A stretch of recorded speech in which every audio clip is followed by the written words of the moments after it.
Hey, greetings everybody, it's Gleekon here with another episode of Lore of Warcraft. Stay a while and listen to this one. The big change, the big add that we have on this one is that for the first time in the Chronicles Volume 2, we are now out of pre-recorded history, and we're no longer prehistoric. We are now officially dated. This is 3,000 years before the Dark Portal. This episode's called The Dawn of the Apexis. Anyone that's played through Burning Crusade has banged their head against the wall, grinding mindlessly for Apexis crystals.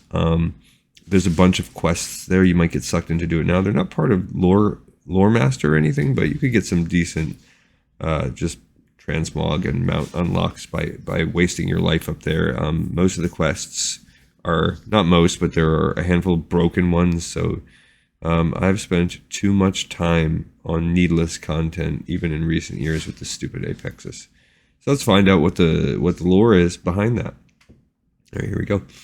For many generations, Rookmar watched the arakkoa develop from afar. Occasionally, she communed with the fledgling race. She told stories of Arak, of Seth's evil, and of Anzu's nobility. Rookmar also taught the arakkoa the rudimentary ways of commanding the light. So one, she is instilling in her little race, which this, I believe, perseveres, that Anzu is someone worthy of worshipping. And Seth is evil. And Rookmar herself, though, I haven't heard of this, so I do like the use of rook, like a bird, and it's kind of like rook, like in her name. I like that. Also, we've got some healers, which is, I mean, if we're commanding the light, that's holy magic. The arakkoa were quick learners. They mastered wielding the light, and they became adept healers and seers. There you go. Many of their primitive customs revolved around the worship of Rookmar. They revered her as the goddess of the sun, which they considered the source of their light magic, and in a way, she is.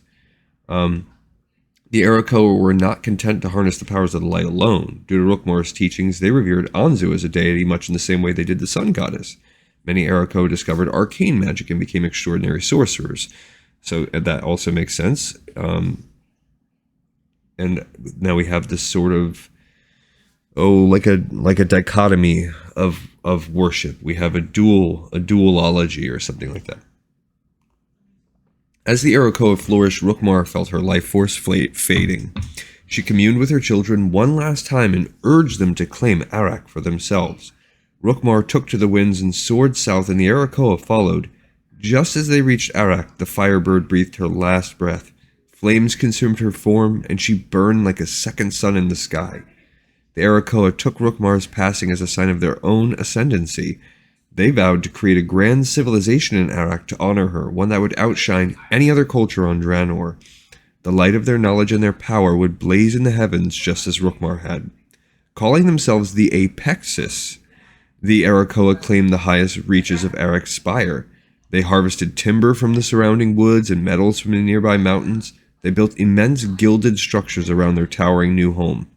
Using their mastery of the light, the Apexis also crafted enormous lanterns infused with enchanted flames, which they hung along the length of the spire. So that's interesting. So we've got like this kind of off-the-ground aerial society in the spires of Arak. A lot of that you can see in Warlords of Draenor. Obviously, it's in disrepair, but they're doing all of these things to be the most powerful race. Now, I'm sure the Breakers and the Primals are going to have something to say about that.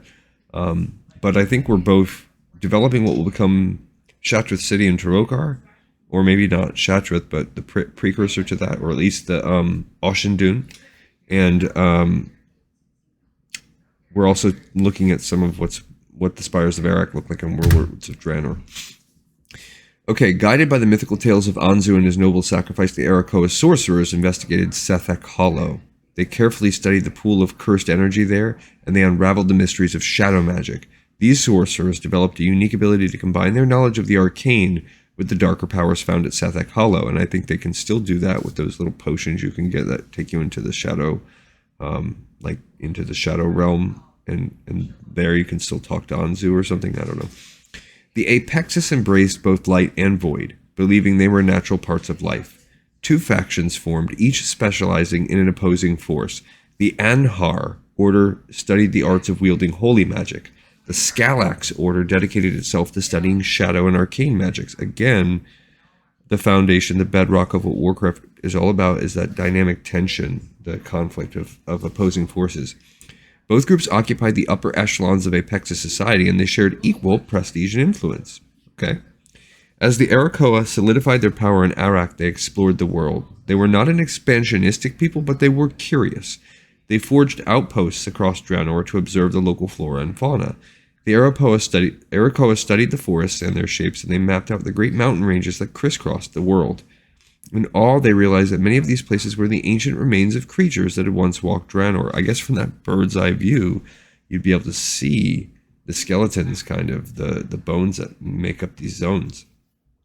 Based on stories passed down from Rookmar, the Apexis knew that the Primals and the Breakers were the offspring of these primordial giants. The arakkoa watched their endless warring with equal parts fascination and pity, but they never intervened. They were Rookmar's children, and they had inherited a touch of her arrogance. To play a part in the lives of land dwellers was seen as beneath the Apexis. It also explains why the Apexis crystals are scattered up above the, what are they called? The Talon Blades, something Blade Mountains, Blades Edge Mountains. That would explain they're up high above everything, and that all of the little areas in Burning Crusade where you can find the touch of their influence is all high above, and that kind of tracks with the fact that they're sitting up in these outposts above and watching above. Also, it shows they are the children of Rookmar. They are too good to interfere with the people below, but they have a little bit of pity, and they have a little bit of that Anzu in them too. I do think it's also interesting that light and dark equal power. And we have some arcane in there. Okay, cool. So this was 3,000 years ago, the Great Apexis Civilization. I don't think they're exactly the arakkoa as we know them. I think that's still to change.